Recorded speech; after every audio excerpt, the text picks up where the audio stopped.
ओम नमो भगवते वासुदेवाय नमः। आज हम करेंगे कार्तिक माह के 13वें अध्याय की कथा।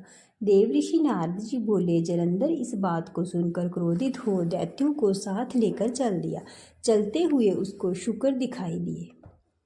जल्दी के कारण उसका मुकुट पृथ्वी पर गिर गया और आप भी फिसल पड़ा। दैत्यों की सेना के सैकड़ों विमान आकाश में छा गए। तब उसके दुष्कर कार्य को देखकर इंद्र आदि सब देवता छिपकर शिव जी के पास गए और बोले, हे स्वामी, देवताओं की इस विपत्ति को आप नहीं जानते हो। इस जलंधर को बांध हमारी रक्षा करो। इस प्रकार देवताओं के वचन को सुनकर महादेव जी ने हंसकर विष्णु भगवान को बुलाकर कहा कि आपने संग्राम में जलंधर को क्यों नहीं मारा? आप वैकुंठ को छोड़कर उसके घर जा बसे हो। विष्णु बोले, आपके अंश से उसका जन्म है और लक्ष्मी जी का भ्राता है, इसीलिए उस दैत्य को नहीं मारा। आप ही मारिए। शिव जी ने कहा, यह बड़ा तेजस्वी है, इन शस्त्रों से मेरे हाथ से नहीं मरेगा। देवताओं सहित अपने तेज का अंश मुझे शस्त्र बनाने के लिए दो। नारद जी बोले। तब सबने अपने अपने तेज दिए। वे सब मिलकर एक हो गए। फिर महादेव जी ने अपना तेज छोड़ दिया। उस बड़े तेज से महादेव जी ने ग्वालों के समूह में एक भयंकर सुदर्शन चक्र बनाया। बाकी बचे तेज से इंद्र ने वज्र बनाया। तब करोड़ों हाथी, रथ और मनुष्य समेत जलंधर कैलाश के पास की भूमि में दिखाई दिया। उसको देख सब देवता जैसे आए वैसे ही छिपकर चले गए तथा शिव जी के गण, नंदी, गणेश, स्वामी कार्तिक आदि सब देवता महादेव जी की आज्ञा से युद्ध के लिए आए।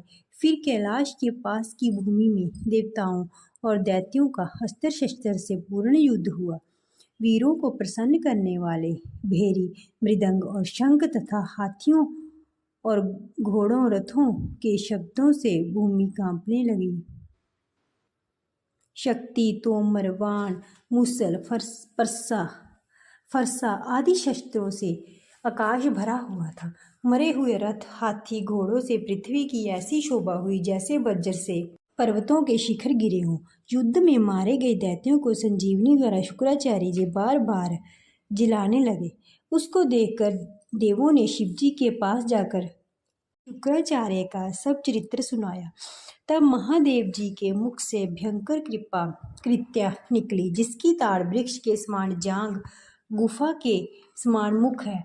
उस युद्ध में आकर असुर का भक्षण करने लगी और शुक्राचार्य को अपने भग में धर के आकाश में अंतर ध्यान हो गई। तब देवता शुक्र को पकड़े देख आनंद से सदैव को दैत्यों को मारने लगे। शिवजी के गणों से भयभीत दैत्यों की सेना अलग अलग हो गई। गणों के भय से भागी सेना को देख शुंभ, निशुंभ और काल नेमी ये क्रोध करके युद्ध में गए।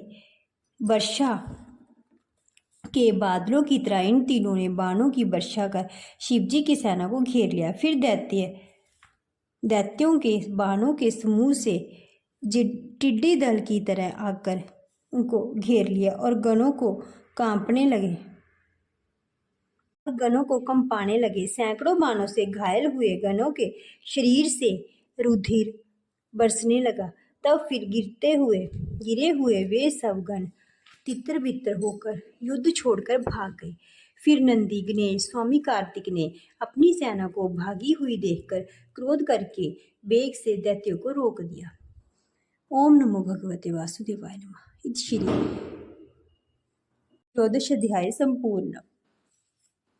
ओम नमो भगवते वासुदेवाय नमः। अगर आपको जानकारी अच्छी लगी तो प्लीज़ वीडियो को लाइक शेयर कमेंट करना, अपने साथ में चैनल को सब्सक्राइब भी कर दें।